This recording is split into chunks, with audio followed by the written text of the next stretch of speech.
Bismillahirrahmanirrahim. Assalamu alaikum. My name is Shahriyar and I am talk about the impact of coronavirus on antibiotic resistance.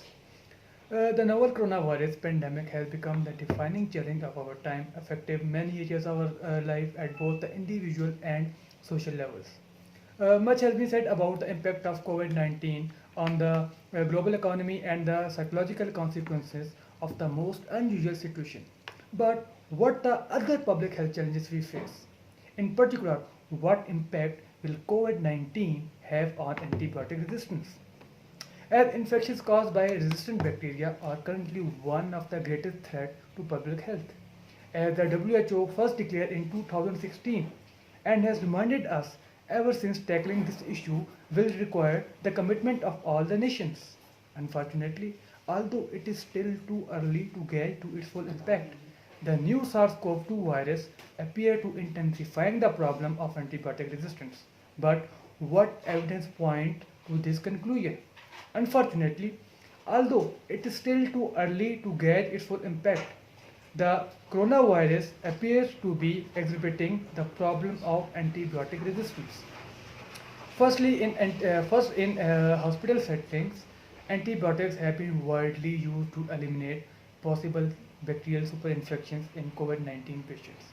At the height of the pandemic, it makes sense that many healthcare workers overworked, stressed out, and forced to make decisions on using antibiotics. Moreover, some antibiotics have been used in combination or alternative therapy to treat patients with COVID-19. One example is teicoplanin, an antibiotic belongs to glycopeptide family that has been used to treat acute respiratory syndromes caused by other coronavirus such as SARS-CoV and MERS-CoV, as well as Ebola virus disease.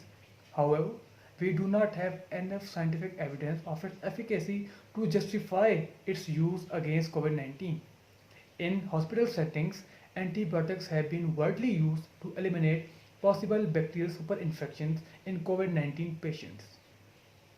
Another example is azithromycin, an antibiotic in the macrolide family which has been used in combination with other drugs for its immunomodulatory effects that has its ability to activate the body defense against the virus. However, to date, there has been no conclusive research to support this use. On the contrary, recent studies have shown that azithromycin has no added value in the treatment of COVID-19. Number one.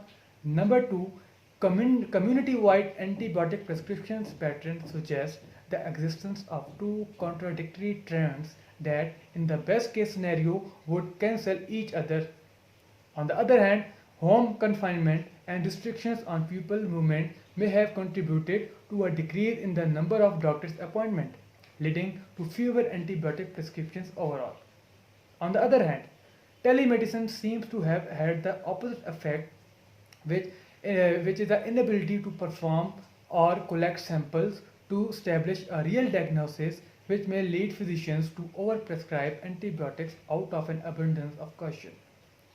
Finally, we must not overlook environmental concerns. The growing concentration of biocides and disinfectants in sewage and wastewater treatment plants as a result of the widespread use of these substances, especially in hospitals, could have a significant environmental impact due to the selection of biocide-resistant bacteria and the emergence of cross-resistance to antibiotics. Further research is needed to confirm this hypothesis. The combination of realities, situations, and new attitudes may be driving an increased antibiotic resistance. We must work to generate evidence that will help us to put a stop to this phenomenon. We must not squander this opportunity. As a society, we can emerge from this crisis stronger than before, better educated in the field of infectious diseases, and aware that antibiotic resistance is a silent yet dangerous threat behind COVID-19. In the meantime, let's remember the silver lining. On a social level, the COVID-19 has increased the visibility of infectious disease, what they are, who cause them, how they are treated, and why vaccination is essential tool for controlling the infection. At the policy level, hopefully this situation will lead to greater investment in infectious disease treatment and information.